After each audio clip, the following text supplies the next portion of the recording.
qui est plus grand qu'eux. Et ça, c'est quelque chose qu'on sous-estime toujours. Les Américains l'ont sous-estimé vis-à-vis des Afghans.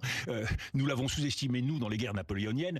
On doit prendre en compte qu'il y a quelque chose, quand on défend son territoire, qui est difficilement battable. Et la première puissance du monde, eh bien, elle a calé en Afghanistan, elle a calé en Irak, eh bien, elle cale aujourd'hui en Iran. Alors, on pourrait aller vers l'écrasement total, et on ne peut pas complètement exclure que l'idée même d'employer, par exemple, l'arme nucléaire n'est pas effleurée certains dirigeants américains. Vous pensez, Dominique de Villepin, que l'idée d'utiliser l'arme nucléaire, malgré le fait qu'il l'ait nié, en réalité a été envisagée et peut-être encore envisagée? Nous sommes dans un monde qui est de plus en plus désinhibé. Et ça dit désinhibé, ça vous dites potentiellement. Oui, désinhibé, à un moment, le président américain pourrait appuyer sur le bouton nucléaire. Capable de choses qui nous paraissent aujourd'hui impossibles à penser. Et nous devons... Mais voyez les gars, la question peut se poser pourquoi.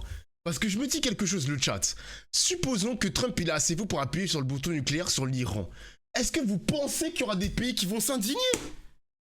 Ça veut dire quoi? Ça veut dire que s'il n'y a pas de guerre mondiale, parce que les pays ils ont peur quand même de l'arme nucléaire, toute la technologie chinoise, vous pensez que les Chinois vont entrer en guerre quitte à perdre leur industrie?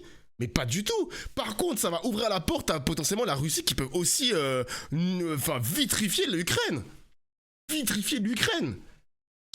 Est-ce que les États-Unis vont payer les conséquences d'avoir balancé une bombe nucléaire sur les Iraniens? Ils vont en payer les conséquences? Mais pas du tout, mec. Mais pas du tout. Mais pas du tout.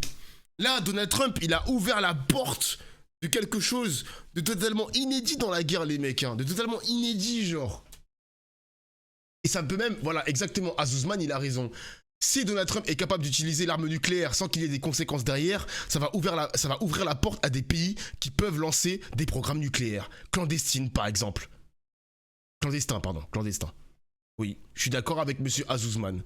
C'est la porte ouverte à des pays, c'est n'importe quoi, genre l'Algérie. Genre l'Algérie qui peuvent développer des armes nucléaires. Voilà. Tu vois ce que je veux dire?